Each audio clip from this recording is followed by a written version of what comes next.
uh, as we are.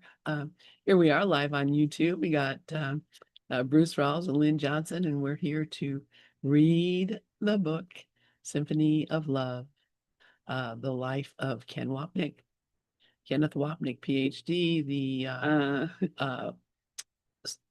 basically teacher of the course that was appointed as the teacher of the course, which I love that. Hey, how you doing this morning, Bruce? I am good. I was just actually scrolling back to get the full subtitle of the book from the digital version that I've been reading, and which is uh, A Symphony of Love, selections of Dr. Kenneth Wapnick's writings, autobiographies, plural, poetry, short stories, and articles edited by Gloria Wapnick. That's I'm going to put that in my calendar so that I don't have to scroll back since I'm on the digital version each time. Yeah, it's a long title. It is, So it is, yeah. Well, long titles are good for SEO and marketing, I understand. I guess, Gloria must have been wordy too, because I think she was the one who made that up. And Oh, probably, yeah. because this Yeah. was her idea and her editing, and God bless her, man. Oh, yeah, yeah.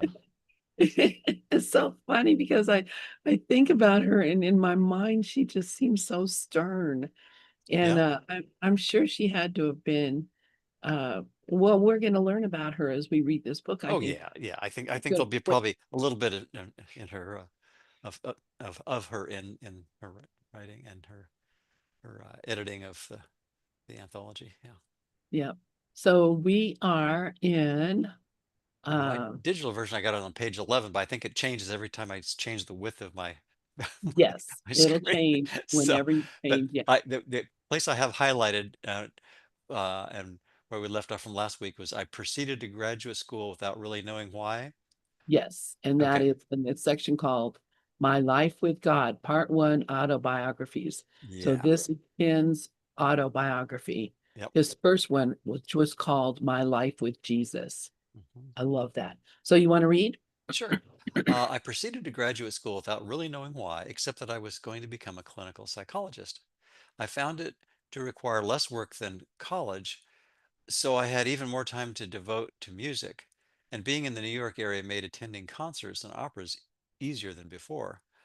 Though my involvement in Wagner deepened, I now also began to feel more deeply the celestial world of Mozart, and his music became a great solace and comfort, and at times a wondrous joy.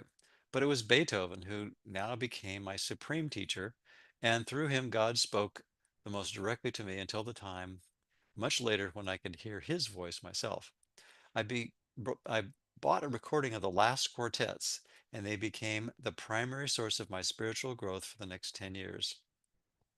During this time, I would always feel that I had still to grow more into them and knew somewhere, however tangentially, that it had that it had to do with coming closer to God. As had been the case with the case with Wagner, my connection to Beethoven involved his life as well as his music, and I, here again, read the definitive biography once more. Beethoven was the predominant theme of my life until I was about 30, and I shall return to it later on. And I'm going to pause there in that um, because I've listened to the late quartets of Beethoven a few times, um, uh, almost completely due to, well, maybe I should say completely due to Ken's prompting, and found them really interesting and inspiring in a lot of ways. Very, very different kind of music.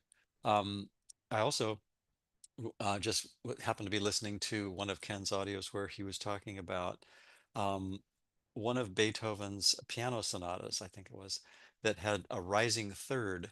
There's two notes that were added after he finished the entire composition, and before it published, he did sort of like a stop the press and say, "Hey, I need to add these two notes." And it's called a rising third. And I just found that online, and I'm going to add it to the blog post and probably hopefully fix a few links on ACIM blog that I posted, oh gosh, over a decade ago on um,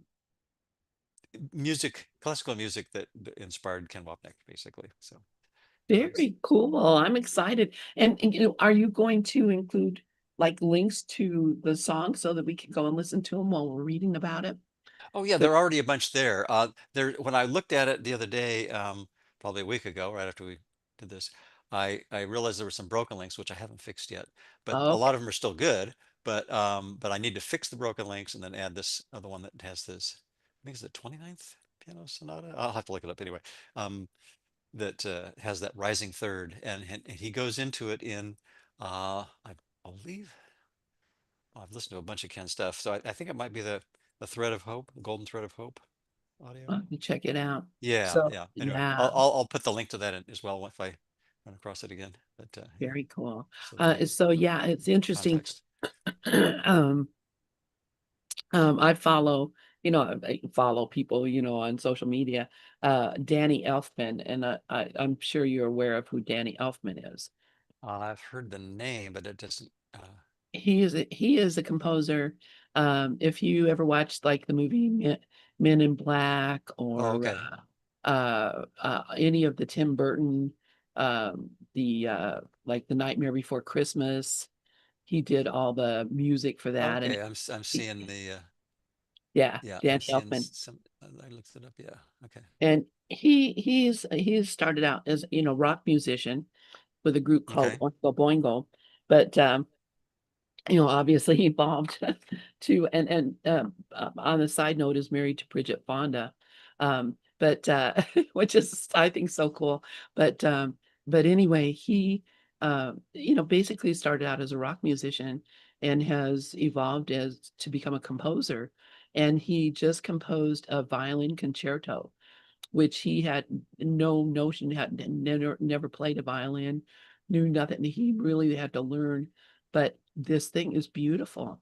And and it's just so interesting to see the evolution of a person through music. Mm-hmm. Because I've always loved his music. It's just, compelling and whimsical and all that, but to see him in this most serious place composing this violin concerto, and there's a whole story about it.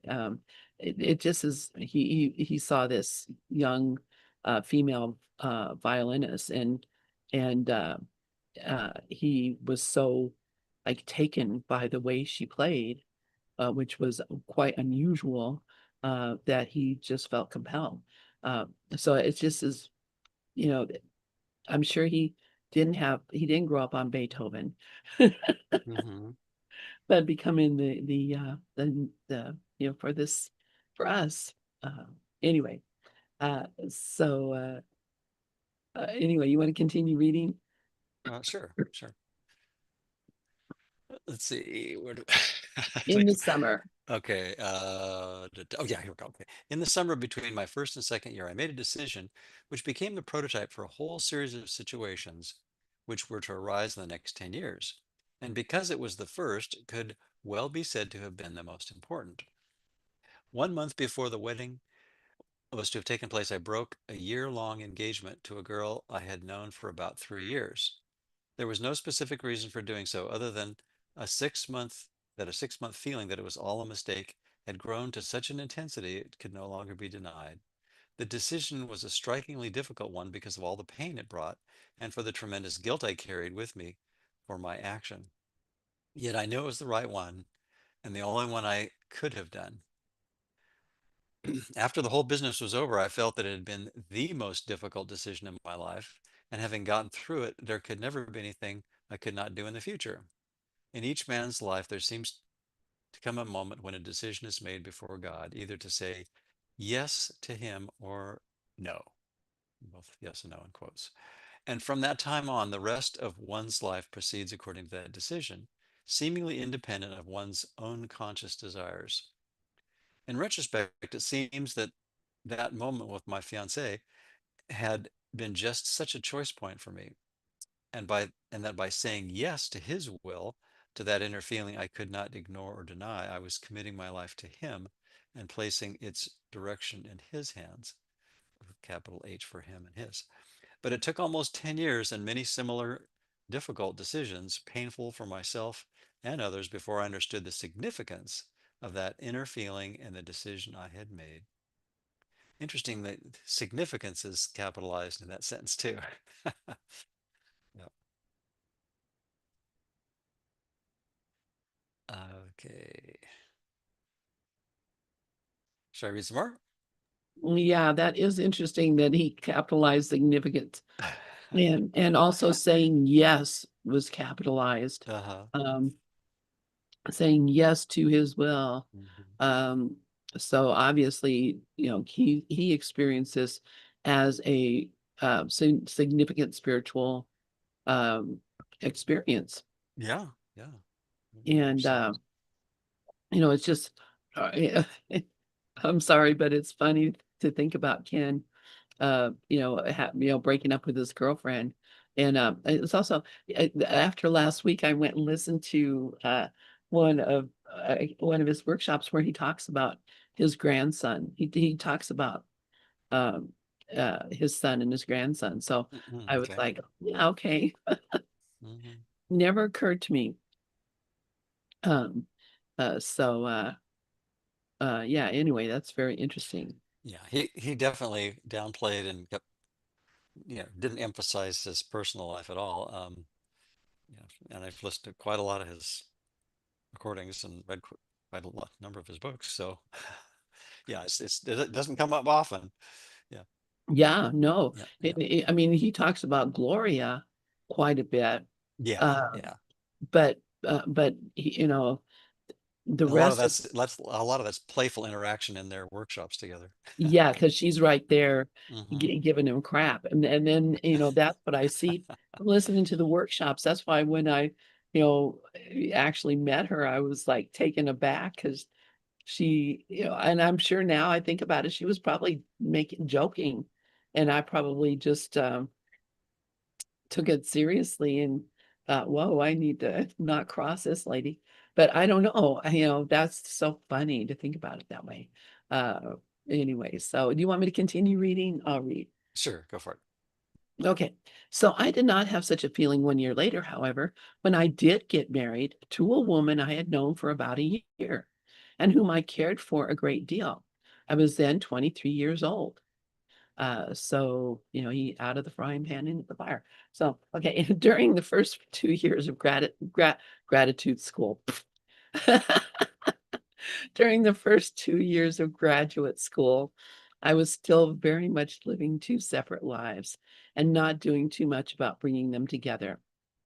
There was, of course, my life with music, my inner world dominated now by Beethoven, and one I neither was able nor wished to share with anyone else.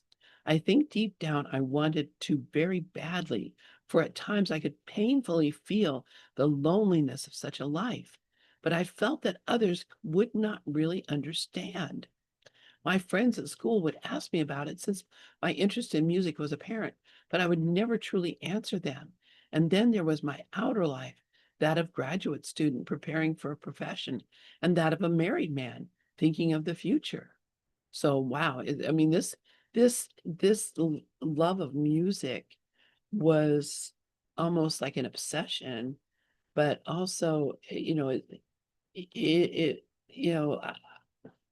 I have kind of the same kind of thing with certain kinds of music. So I think the music has a way of, and also color. I'm that way with color, which you probably know if you've ever been around me. I like color, everything. I mean, everything I look at. I'm amazed by the colors. Anyway, and I obsess over colors in a really goofy way.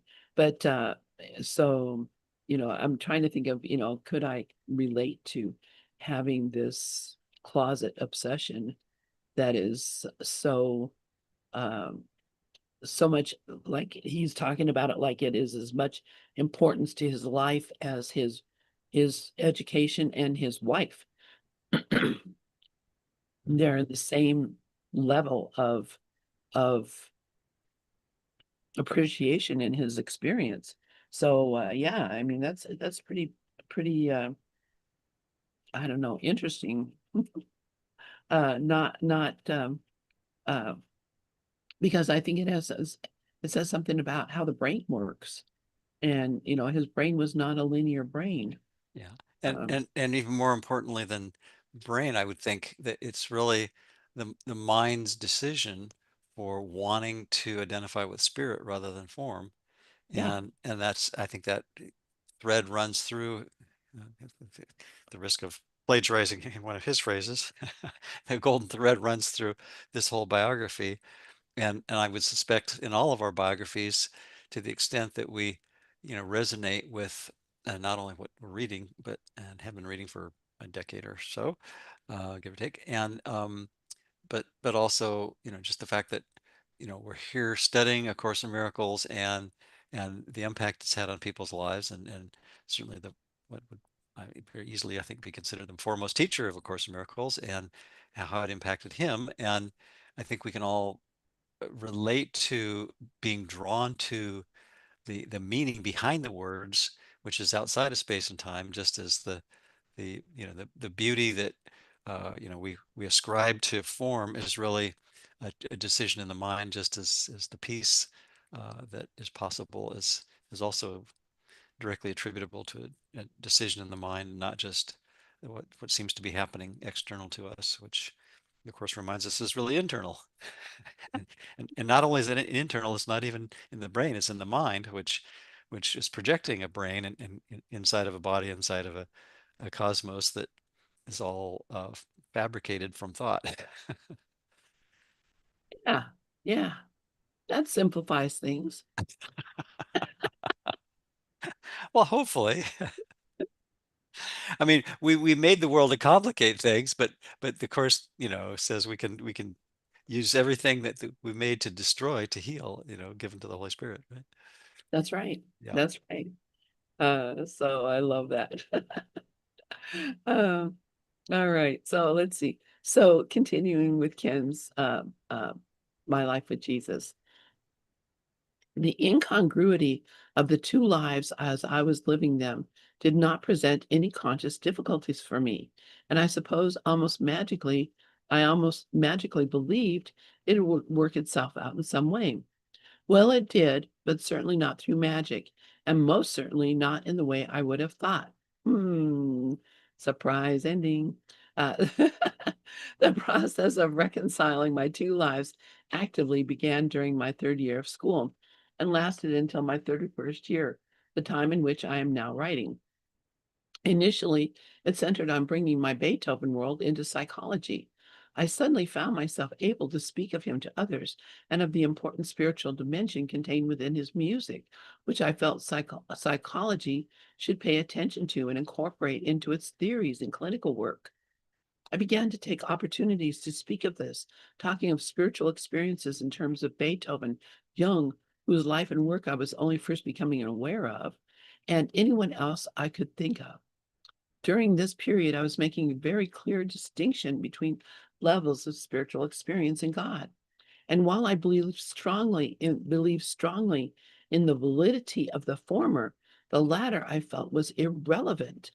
My peers usually found what I had to say interesting and meaningful, while some of my teachers and supervisors felt I may have been mentally unbalanced and a potential source of trouble. These were difficult times for me, but I helped to make them so. On some level, I think I identified with the suffering servant, with both capitalized suffering servant, and so perhaps saw myself as a martyr to the cause of the truth. Despite some talks I had given and some rather provocative clinical work, I managed to keep my head above water, although at times, but barely, and it would have been difficult to fail to see that someone with a capital S was watching over me. That is, if I had been able to look. So this sounds very interesting that he had some theory that that music um, somehow could be related to clinical psychology, and apparently tried to present it uh, to people in a way that he was hoping they would be able to understand, but they just thought he was a kook. I Well, of mean, course, that's what, I was going to say, of course, now, looking back at the body of Ken's work, and how much of it he weaves through, not just Plato and Socrates and Shakespeare and Freud, but also Beethoven and Mozart and some of the great musical masters.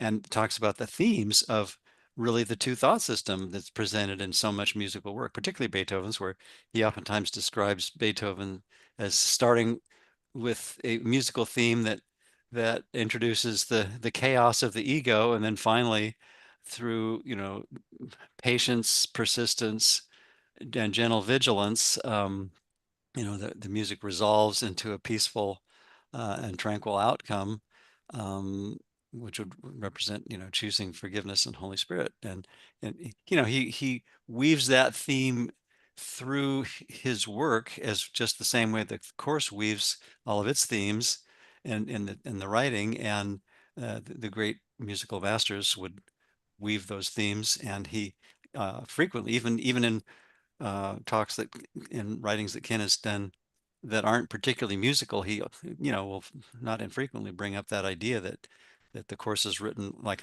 like a symphony, like a great symphony or an epic poem where themes are introduced and then set aside and then brought back again where appropriate. Yeah, and it's interesting. I was thinking as you were speaking, sorry, I'm turning my ringer off on my phone. It rang. That how Helen's uh love of Shakespeare wove itself into, and I'm sure it came into her clinical psychology Uh-huh. because she saw in Shakespeare so much of the condition, the human condition, and the spiritual condition of. I mean, if you read Shakespeare, which I when I was a kid, I was obsessed with it. I remember someone Really. gave the whole complete works of Shakespeare in one volume. I still have it, But and funny you should mention. yeah, So do I. so do you. Yeah. Yeah, I just I haven't read much of it, but I do have it there. One of these days I'll read a lot more of it. It's That's pretty my incredible. intention anyway. Yeah. So, well, yeah, you think about the characters and the plays and all the Oh the yeah, yeah. happen with them and everything, and I mean, oh my God, such insight into the human condition, Oh, and absolutely. Yeah. I mean, it wasn't just entertainment, even the comedies, all of it, Right. and the sonnets, and I mean, Right. honestly, he was Within a couple months, I will have finished all four volumes, at least the first run through of Ken's four volume set on four different works of Shakespeare, and they're all really good as you might that's expect. cool. Yeah, yeah. Uh, Um, I was just noticing in the chat, Marissa says his work on schizophrenia and mysticism is fascinating. I presume uh, she's referring to Ken's work on schizophrenia and mysticism. And then Robert says, I'm so glad to see someone sees the deep power in music that touches us at the spiritual level. Yeah, I mean, yeah, I think if if you listen to anything that's truly inspiring, um, you know, it's difficult to deny that there's a dimension there that transcends words and really anything that we could express in form, but is reflected in form. So yeah, so true. Well, and when you think about that the course describes to us that in heaven there's like an eternal song, there's a choir, there's music, it's Right, the forgotten song. the forgotten song. I mean Yep. Hmm. that's Song of uh prayer. listen, I mean, yeah. Uh-huh. Come on. Yep. It's Well, not a mistake that the musical metaphors are in the course as well as so much in Ken's work. Yeah. yeah, I love it. Oh my gosh. You'll have to let me know this. In fact, I'll look for that. Shakespeare is on the Oh, foundation webpage. on Shakespeare? The yeah, uh you were saying you were reading 4 volumes of. Oh, yes, yeah. If you go to FACIM store, is it store? Yeah, .org. I'll find it and put it in the link in the Okay, chat. yeah, Yeah, yeah. yeah, It's because all those are good, and they I love. they are they're all very good. Yes, yeah, yeah. Yeah, talk about a prolific writer. Okay, so Well, I'll say. So, All right, continuing then. But by far, the most extensive of my attempts at this time at reconciling these disparate worlds involves my dissertation, and this ultimately proved successful. In the middle of my third year, I began to work on a quote solid piece of research. It was the kind of empirical study which was very much in the mainstream of academic psychology and seemed to impress everyone who was involved with it, except me. Though I was aware that it was good work as judged by psychology standards, deep down, of course, I knew it was all meaningless. How could an investigation be worth anything when it concerned itself only with the external world? What could be seen, measured, and evaluated? I knew that what was going about the whole thing, that was going about the whole thing backwards. But it was a full 9 months from the time I first verbalized this feeling to that Saturday morning in spring when I awoke to find the decision had been made, and I was able at last to drop the research, along with one third of my data, which had already been collected. What I would do in its place was still a mystery, but I did know it would be library research instead of experimentation. And I thought that Beethoven would be my subject. Oh, this is great. Yeah. Um, let's see. And Bob's asking if we have heard of the music of the spheres. Yes, absolutely. I have heard that. I have absolutely heard that. and Uh, and that, yes, yes, and yes. And in fact, there's a book that inspired me when I was a teenager. I think it's called The Symphony of Life, actually, by Donald Hatch Andrews. Let me see if I can find that online. I just put the link to some of Ken's books on Shakespeare. I was looking for the 4-volume anthology, which I got when they had a big sale. Oh, I put a part of a decade ago now. Life, Death, and Love. Oh, yeah, I think maybe there is a link to that. It's based on the King Lear, Hamlet, Macbeth, and Othello, and I've read like almost 3 of them, and starting in on the fourth. Another one in my car, one in my nightstand, and that kind of thing. But let me see if I can find that other book. Yeah, I remember it was talking about the inspiration for music. Let's see, the Symphony of Life. Yeah, so here we are reading Symphony of Love, and and I hadn't thought about this book for ages, but yeah, this came out in January '66.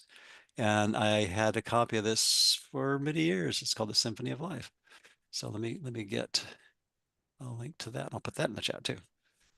Yep. Talks about the music of the spheres and various kind of connections with mysticism and acoustics and music and all kinds of stuff. Yeah. Very cool. Wow, Yep. I love it. Young man, you are a well of a deep well. Well, well, Well, I just happened to have that book when I was in my adolescent years.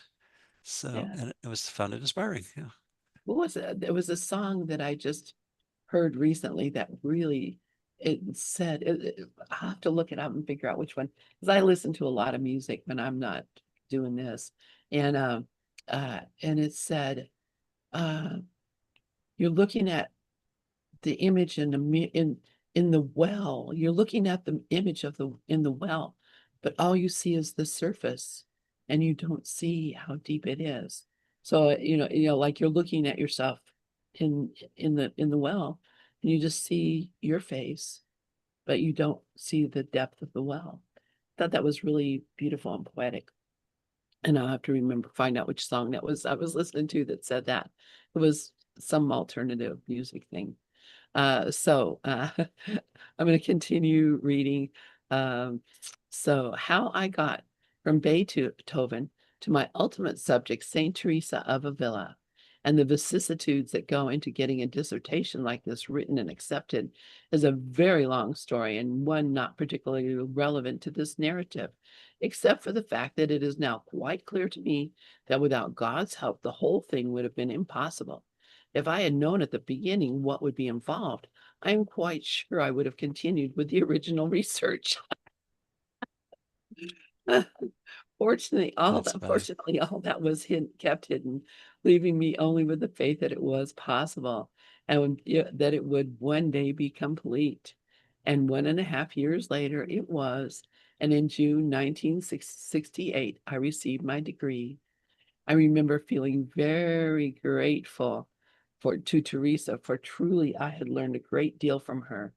In light of subsequent events, I can see that my intimacy with her for those many months had some important long-term consequences as well, but with but which at the time I could not have possibly foreseen.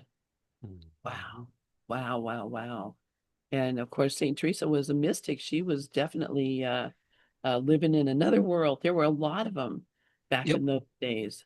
yep, There yep. were the Beguines, which Jimmy Twyman has just written a book that was based on an understanding of Marguerite. Can't forget her last name, of the Beguines.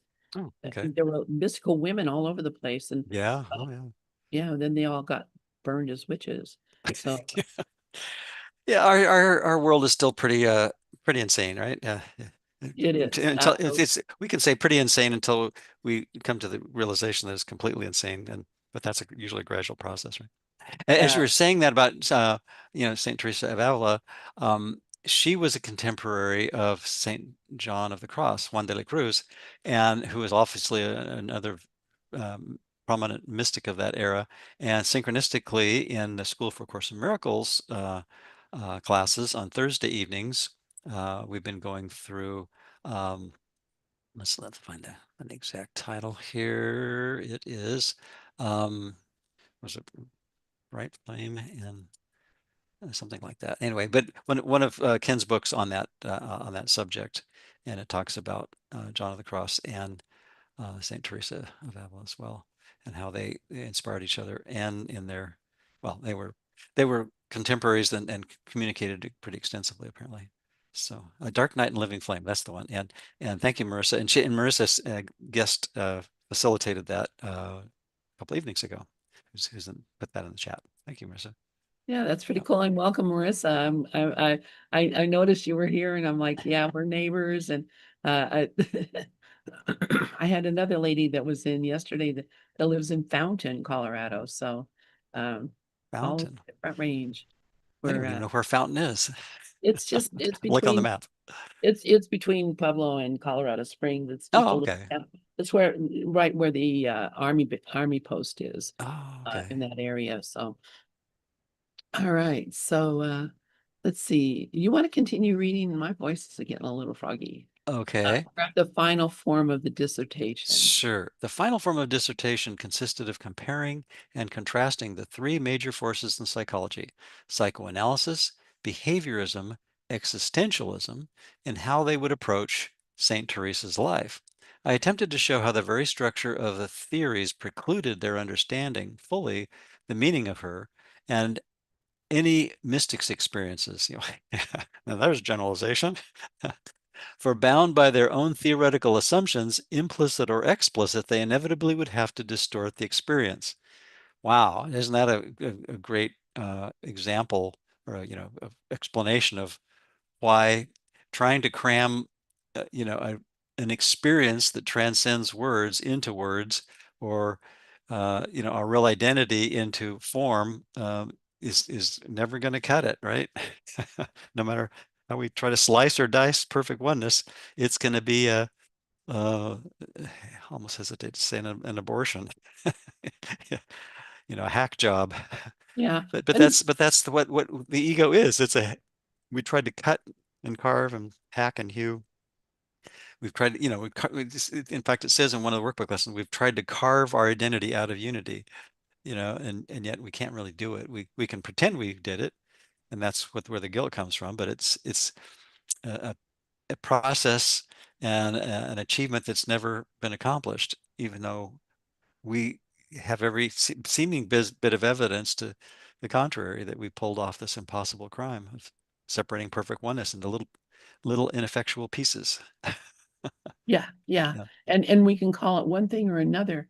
But I'm thinking about as I mentioned the book that James Twyman just wrote. And it was based on a thought that he got from Marguerite, and I can't think of what her last name is. I'm looking it up right now. Okay. Uh, that was the Beguine uh, mystic, and she was burned at the stake. Teresa became a saint, but Marguerite Porete, who wrote a book called The Mirror of Simple Souls Hmm. that talked about our connection to God. She was burned at the stake for heresy. So, Interesting. Well, yeah, years ago when I was in a group called Creative Dynamics, I remember we were studying, some things kind of akin to this, and we were talking, we talked at some length about, religion, and at one point, um, I grew up in a Protestant environment, so the word vicar wasn't something I was exposed to until I learned about that term. I guess that's prominent in Catholicism. But anyway, um, but I quickly like, well, what's the root of vicar is? Well, it's the same root as vicarious, which I thought was, well, that's kind of an aha moment. It's like, well, that means I'm separating myself from a direct experience from, the creator or God, whatever you want to call it. And so whatever mechanism I use for separation really becomes the classroom for seeing how I'm using what I'm projecting to keep myself apart from that experience. But the vicarious experience, or the substitute, if you will, of not having a direct experience, would have to be um, wanting to have someone do it for me, or like a pope or a priest or whatever. They're the vicar, right? That's yeah, the yeah, someone who stands in proxy wise, and says, okay, now I'll take care of this for you. And Jesus, in his wonderful course, specifically says, if I were to interfere with your thinking, I would be, violating the most fundamental law there is of cause and effect. And I think that's why, it says that, uh, our sole responsibility is to accept the authority, the authority. That's not the authority problem. Freudian slip. The atonement for ourselves, and let go of our authority problem, because that's our task. And once we do that, we see that our identity really is uh, identical to everyone else, and through sameness we return to oneness. But trying to meddle in someone else's atonement path is contraindicated, shall we say? yeah, Not yeah. a good idea. Well, and it just that is a great example Yeah. of what actually happened what when they changed from Jesus, who was just a guy going around telling everybody, you can do this too. I and exhibiting, people say, well, those miracles were not really happening, and he didn't really walk on water. Yes, he did. I believe he did. But he showed them you can do it too. That was his whole message. But then someone else got a hold of his message and said, I think he was a stand-in. God put him here to be a vicar, to vicariously take our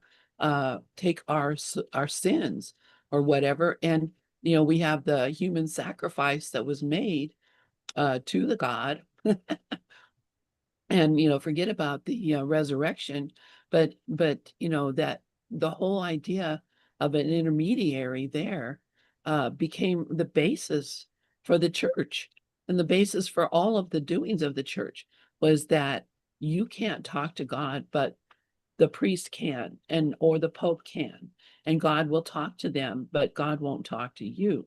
And so this is one of the things that our course has really clarified for us, was that none of that was the case. All right. That Jesus didn't die as a human sacrifice to atone for our sins. He showed us that death wasn't real, Yeah. just like he showed us that water isn't real, or water you can turn to wine if you want to. You know, whatever it is, you're the one projecting this world that you're experiencing. It can be whatever you choose it to be. But because we are so caught up in our belief in our smallness, or our belief in our lack of connection to our source. We're so convinced that we cannot directly connect, look at God and die. We are so convinced that that's a situation that we're in, that it's easy to be manipulated by a church or a con man of any kind. So, I love that, even I think Ken, even at this point, understood that. Yeah, But yeah, and it also seems that that the fundamental teaching of the course, I think, Ken emphasized frequently. I put it in the chat. Teach not that I died in vain. Teach rather that I did not die by demonstrating that I live in you. And it can, on a little, a physical level, I think, demonstrated that when his body was close to expiring, he would repeat to people around him, uh, from what I've heard, that I'm not going anywhere, and meaning that you know he was identified with mind, not with the form, and I think that's what the course encourages us to do on every page and in every sentence. exactly, yeah. Yeah, yeah, Remember, remember, remember. yeah.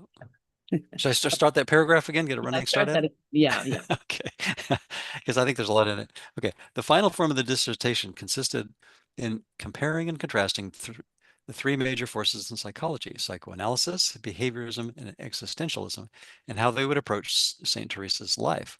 I attempted to show how the very structure of the theories precluded their understanding fully the meaning of her and any mystic's experiences, for bound by their own theoretical assumptions, implicit or explicit, they inevitably would have to distort the experience. Yes. I then offered my own approach, which at the time I felt did do justice to Teresa's life. I should note that I was still not talking about God, in whom I did not believe, but rather about spiritual development and depths of human experience. Though on one level I was disappointed that the dissertation could not have been all I had originally hoped, I knew I'd achieved something of substance, even if the actual written work itself were not. I felt I had done something important and that I had truly grown during the whole process. And I was very glad it was all finished and that I was finally out of school. So interesting. Should I continue on? Sure. Okay. Two experiences occurred during this period, which, though not isolated, are representative of my spiritual life at this time. The first occurred one afternoon while I was working at my desk on the dissertation. I was playing a recording of Beethoven's Missa Solemnis, which I was just beginning to know. Suddenly, as the credo began, I felt I must listen more closely. I left the desk and lay on the floor, giving myself totally to Beethoven. The music soared, and I along with it. But as the movement approached its climax, the fugue et vitam venturi, I stopped. I suddenly fell back to earth and regained my control, the music continuing to heaven without me. I recognized even then that I was still too afraid of letting go completely of my conscious self, and that this was a major hindrance to my own spiritual development. Wow, I think we can kind of all relate to that. And Ken really documents that beautifully in all of his work, where he says, that it's and gently admonishes us to be gentle to ourselves and patient and yet vigilant in looking at our minds and saying, that don't be a don't feel bad for, our friend Myra Feidelman says, don't feel guilty about learning. Ken would say, don't beat up on yourself, but just see, well, instead, I must have been afraid of the love that's behind that resistance. And he uses phrases like that in a lot of his work. I think it's really helpful.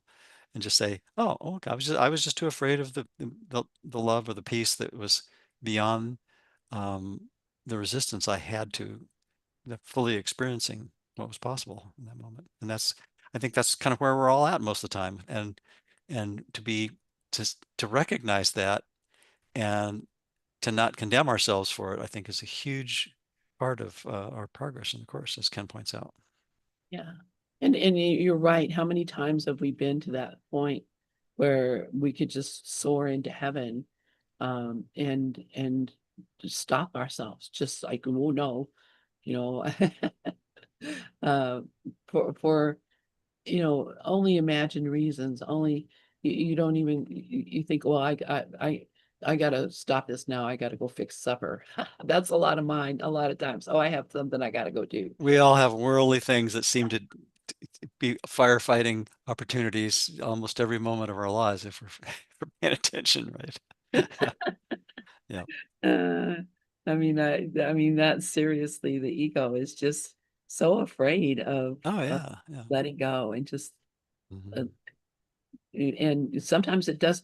I feel it in my body. Sometimes when I'm meditating, um, I will actually recognize that I am just holding on so tightly, like Oh yeah. holding everything. I'm holding my legs, my feet, my everything, not tense in a tense way, but just a holding on way. Yeah. And I mentioned that to someone one day, and they said, "What would happen if you let go?" I'm like, "Oh, I ain't gonna find that out because I think it's probably why a lot of those meditation, yoga, and stretching exercises, have you, go through systematically different parts of your body from head to toe and just say, okay, tense it for a few seconds and then release, because it's the experience of the release that is the the it's sort of contrived and it's kind of, cart before the horse, but the idea of being mindful of how we really do have the ability to release the tension of the really it's the unconscious unfounded guilt ultimately, right? But whatever it takes on the level of form, there's certainly nothing wrong with it, doing the magic that helps us relax, and why not do that, right?